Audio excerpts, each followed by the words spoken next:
Did you hear that? Yeah. It's lit. But yeah, man, we back at it. Well, we're not back at it. Let me start that.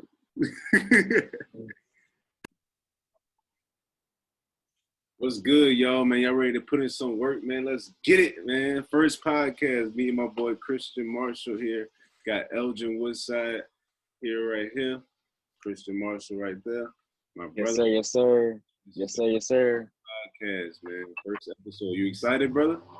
Yeah, man. I'm good, man. I'm super excited, bro. Like, I've been waiting. We've been talking about doing this for a long time now. You know what I'm saying? It's like since, maybe 4 or 5 years ago? Like, since we got, about this, since we first got in college, bro. Whenever I first met you, we was Joseph, and I already knew, like, we could talk about anything. But for this particular podcast, the Workman Podcast, we're going to focus on bringing y'all wealth-building tools and also mindset-shifting tools as well. So here we basically just going to give you the rundown on our personal journey.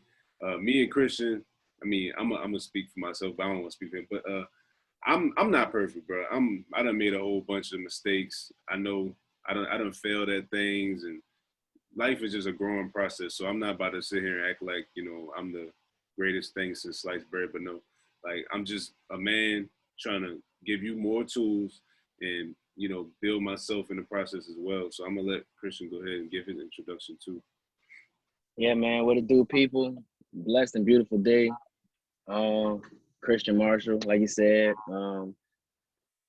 Background, man. Just like you said, we just here to provide the information. We've done a lot of growing. 24 years old, from New Orleans, Louisiana, just like Elgin. And we met a little bit before Tuskegee University. We both went to Tuskegee University. Both student athletes played baseball at Tuskegee University. And just like Elgin, man, like we just saw a commonality between both of us. Like, since we started, becoming real close and real friends. And that's what this podcast is really about, to just give people like y'all tools to be able to grow through the process, just as we have grown through a lot of different adversities and a lot of different obstacles, and we're still doing that to this day. So we don't want anybody to think that we just we're bringing this information like we're at where we want to be at, because we're nowhere near where we want to be at. But we know life is a growing process, like he was saying, and that this journey is that this is a part of the journey. So why not document? Why not reach it back to people? Why not give it back to people? You know what I'm saying? The information that that's somebody may need. We've gone through things that maybe somebody may need and hasn't had the exposure to. So that's what this is all about. So I'm really excited. I'm really ecstatic to really get this thing popping. It's going to be a great podcast. This is the first one of a whole lot more that's to come. You know what I'm saying? So this is just the first of many. This is the first step in the process. So what type of information should they expect to hear? I know we're going to talk about stocks. We're going to talk about real estate.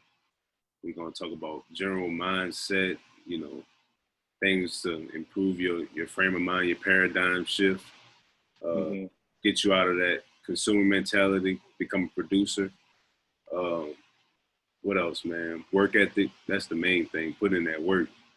Just really I think we really just gonna give them all the tools that they just gonna need for life, for real. Because, people think that when you see these people that are millionaires, billionaires, people that are really successful, like that didn't happen overnight.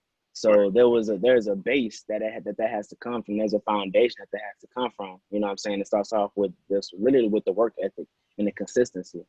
And, we'll both give our take on some of the things that we continuously do consistently, some things that we may have failed to do prior, but, like I said, failure is a part of the process to maintain that consistency to that success.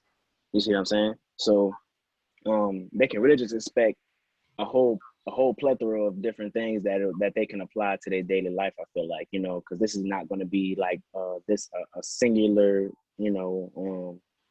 a one-dimensional podcast, right? This is going to be something that's universal. Like, we're going to be speaking about things that are universal and can be applied in different aspects. So as far as what they're gonna get from this and what they can expect, I don't even really know what to expect from this for real. Exactly. Because as it continues to goes on, it's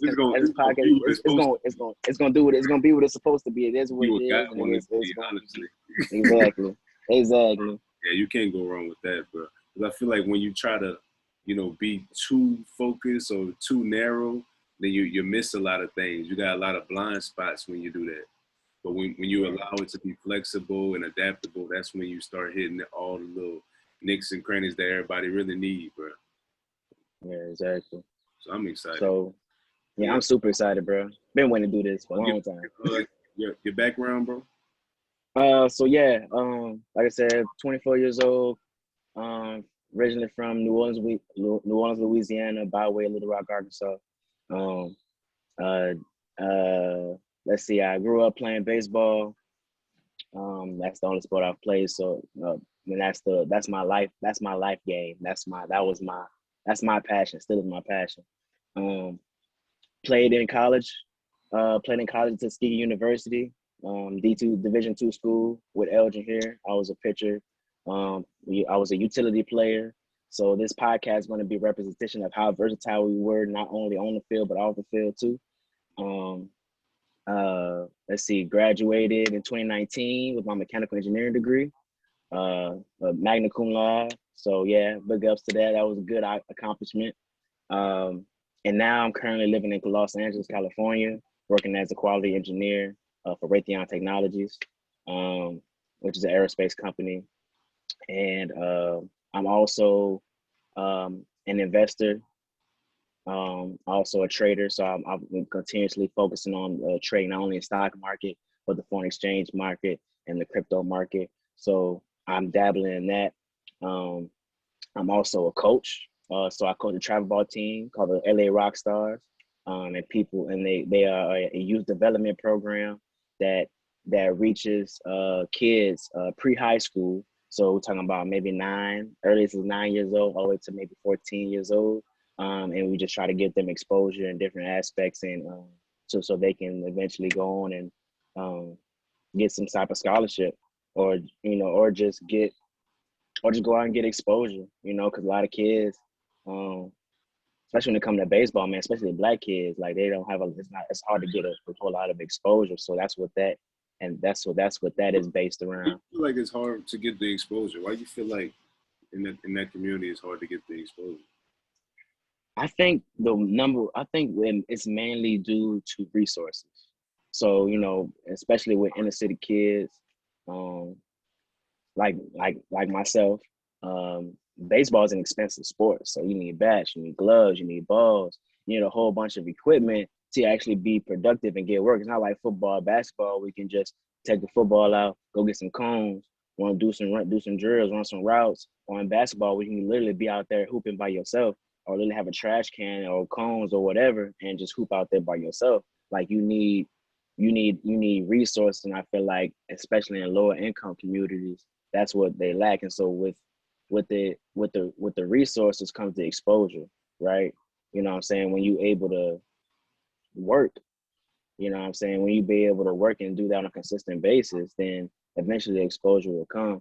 And I feel like it's the lack of exposure also comes down to people like us, right? Being able to reach back to those communities and say, hey, like, I was once in your shoes, but this is what I did to get to where I'm at right now, or to get to where I was at when it comes specifically to baseball, right? So there's got to be a lot of reach back, I feel like, with people like us, like Major League Baseball, they do a lot of reach back. You have different organizations that are doing it, but I feel like that reach back needs to come as a unified thing, right? It can't just be like certain people, plugging in here and there. But in order to make that general impact and make a major shift, it's gonna take a community of people like us to do that.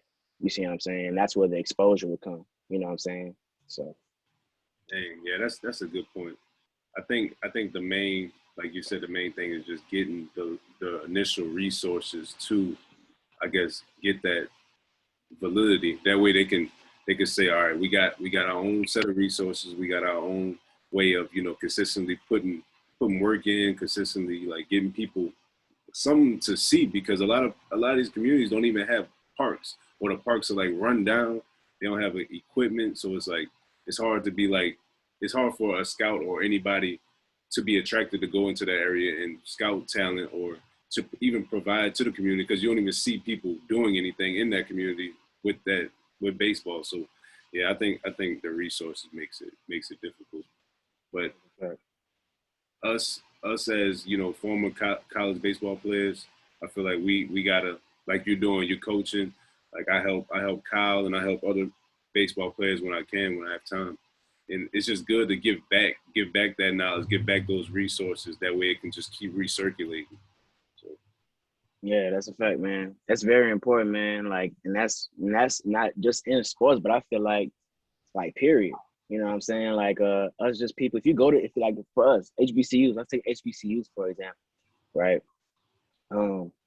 HBCUs are a pipeline. I have literally gone to different states, different places all over the country, and there has been at least one person I've met has gone to an HBCU, literally, or to Tuskegee, like specifically. There are so many people that represent Tuskegee and have graduated from Tuskegee that, you know, it's like, I feel like even from an academic standpoint and a career professional standpoint, you know, there has to be a lot of reach back there, you know, because a lot of us, we go work for these Fortune 500 companies, large companies, or, you know, just having good jobs, good career opportunities. And then I feel like it's also up to us to be able to be the pipeline for those kids, either back in college or even reach back as far as high school, to give them a pipeline to see what it takes to get to that point in a career. Not necessarily a job, because there's a difference between a job and a career.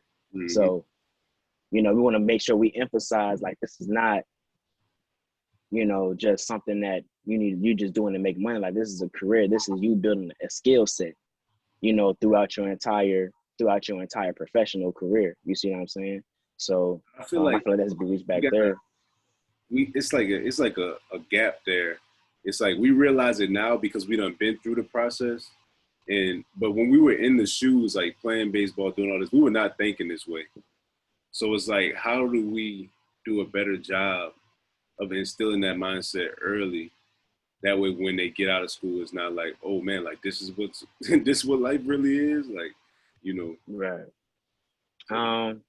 Personally, I think that has to, like I said, has to start with the community of people, has to start with a core group of people, you know. And I feel like specifically at Tuskegee University baseball, like that is damn near a fraternity right there. Like, there has not one person I've met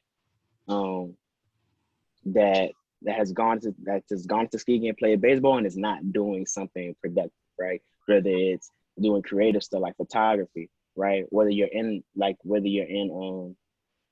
the corporate America like me and you are, right? It's crazy because, like, now that you say that, I realize that, like, really everybody on the baseball team, like, doing well, son. And I think it got a lot to do with how tough it was at Tuskegee, like, specifically, because I can't say that for other programs like that. Everybody on the team is successful, but we literally had to get out the mud every day, bro. Like, seeing the way that the field used to be and where it is now, like, we really put in blood, sweat, and tears onto that field, bro, and, like, produce something beautiful. And Coach Hollins is doing a great job, still doing it to this day. And, like, I think just being around that environment of people who, no matter what the circumstance is, like what the lack of resources is or the lack of opportunity that they say we have, but we still every day get up at 4 a.m. in the morning, bro, and put that work in. Like we got the best field in the world. We got the best uniforms or clothes in the world. Like, all that don't matter, bro. It's all about how you treat what you do have. That's really what matters. That's a big point you just made, bro. That's a big fact right there. Because if you don't treat what you have right now with respect and really take it and really, like, if you don't really see what you have in front of you for its worth, then why do you think that when you do get something new, get something fresh, that you're going to be able to take care of it? Like, the goal is not to get to $1 million, to be a millionaire or be a multimillionaire. The goal is to get there and to keep it. The goal is to maintain the money. The goal is to maintain it. right? And the only way that you can do that is if you appreciate what you have right now, because then when you finally get there, then you're going to appreciate it for what it is, and you're going to make sure every move that you make with it is going to be specific, right? That's why I feel like we appreciated that. Have you ever seen somebody like who like have like a rundown car, right? Like say like they got like a little regular sedan or something, and like they treat it bad, but then like say they get a good job, they get some money, or like they get a bonus or something, then they get a new car, and like it looks great like for like the first month, bro, but then as time go on, bro, you just see like the car just getting like ran through, like trash in it, like dirty. It's like no matter what, if you don't learn how to maintain what you have, it don't matter how great the resources is or what you get provided with, you're going to run down whatever comes into your path because you're just a rundown individual. If you don't change your rundown mindset, everything you touch going to turn into some shit. It's going to turn bad. Right. Right. But and that's why you can notice some people, like, everything they touch turn into gold. But then, like, it's some people, everything they touch turn into a bad situation. And they think it's just life happening to them. But no, it's literally your mindset and the way that you move in your life that's creating that. Right. And that's why I'll forever appreciate, shout out to Tuskegee University, man. Shout out to Coach Reginald Hollins, man, doing this thing over there, man. Got to give a big shout out and everybody on the program right now doing anything, man, because honestly, if it wasn't for that opportunity that he gave us, that he gave me specifically, I'm speaking on just me, because Tuskegee was literally the only scholarship I had coming out of high school, literally, because I was looking for somewhere that I could excel academically and excel on the field. I needed to go somewhere where I could play and somewhere where I know I can get in the books. And it just so happened that Tuskegee gave me both of those opportunities. They gave me an academic scholarship and they gave me a baseball scholarship. And so pretty much throughout that whole year, I got out of school with pretty minimal loans, really honestly. Like to the point where my last year of school, I was going to school for free. And not only because of those scholarships, but I maintained my grade point average throughout school, so more opportunities came because I was handling my business in the classroom. And see, that's a lot of things that I feel like kids get mixed up, especially kids like us. You know what I'm saying? Black kids, minorities, I should say. Their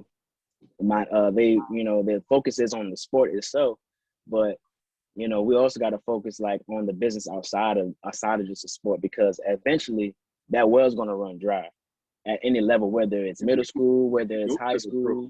You still, like, what's the average career length of a baseball player, of a professional baseball player? Like maybe like 4 years on average. I'm saying even if you good, at some point you're going to retire, and like but you still got to have those skills in that wealth building mentality to where, because there's a lot of players who like go to the league and just lose everything. We hear those stories all the time. So if you don't build those skills now, it's gonna catch up with you eventually, bro. You can't run. Exactly. So, yeah, man, you can't run from that, man. So like, take advantage. This is why just take advantage of what you got and just turn it into something great. Like literally, you say get it out the mud. Like that's really what we had to do. Mm-hmm. And that's literally what we had to turn our opportunity that we had, and that's why we stayed diligent in our classroom, bro, because we knew at the end of the day that degree was gonna mean something. Because our work ethic was already there. We came in with the work ethic.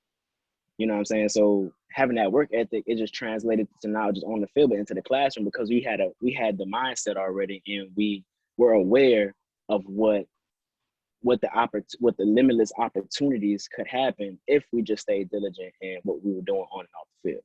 You see what I'm saying? And it's proven. It's like, I ain't gonna lie, like it's been proven. Like that's why we at where we at right now. You know what I'm saying? Because eventually, like I always say, God doesn't let hard work go unnoticed. He doesn't. And that's just a truth. He can't, because like he's already promised a good life for you. What you can't destroy whatever is there. You're gonna reap that. Like yeah, that's a fact. You do nothing about it. Like that's just the law of karma and the law of energy, bro. But sure. I introduce myself. My name is Elgin Woodside. I'm from New Orleans, Louisiana, bro. We lit. Me and Christian, we met at an engineering camp in New Orleans for the first time. He was wearing a Cubs shirt. The Cubs, my favorite baseball team.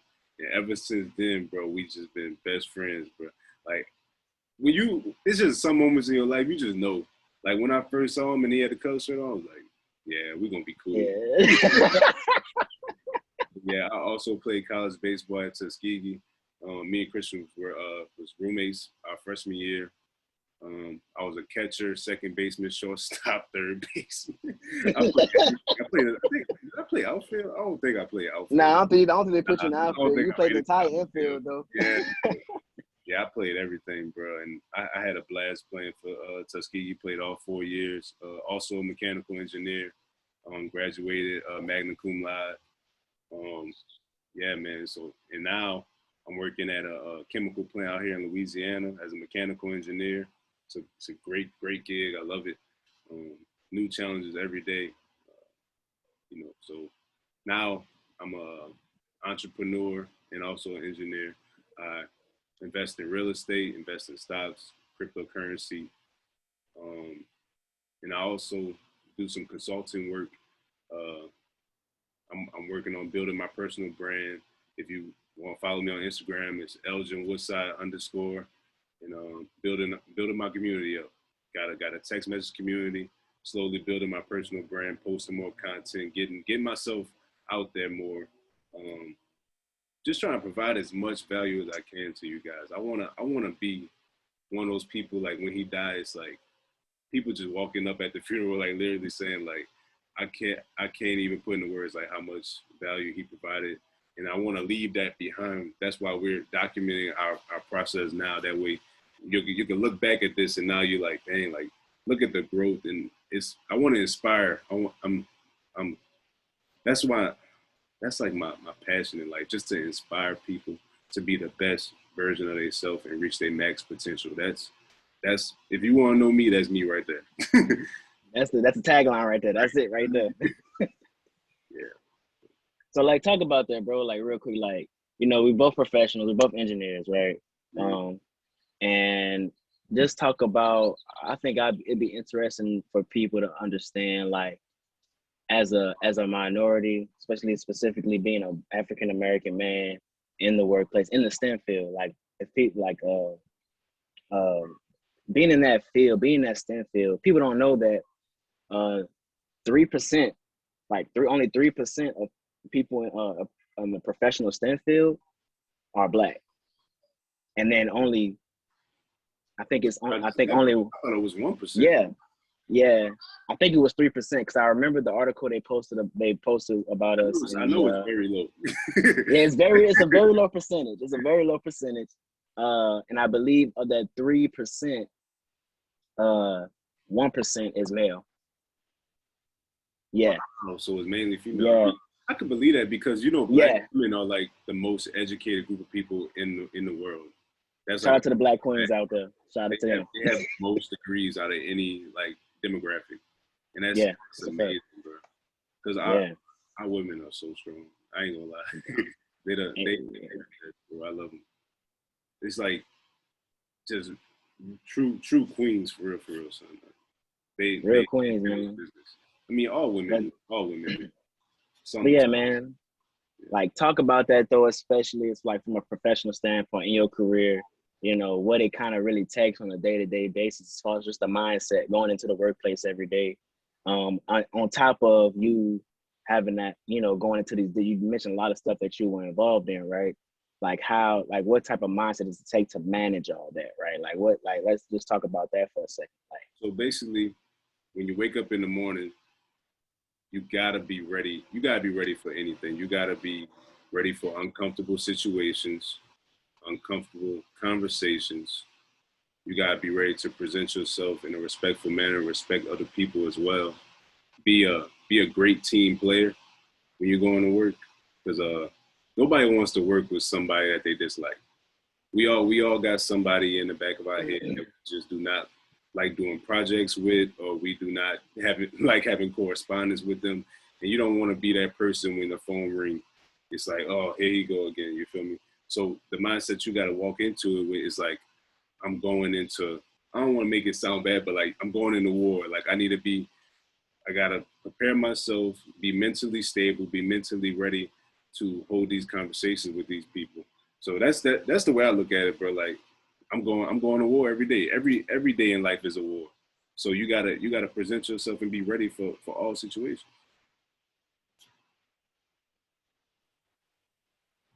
Facts. And just speaking on my own personal experience, I completely agree, man. You have to wake up, well, first off, respect, you have to respect other people, right? In order to be respected, especially as a new young person coming in, right? You have to realize, especially in different industries, especially in the engineering field, there's going to be a lot of people that are way older than you, right? Like way older than you.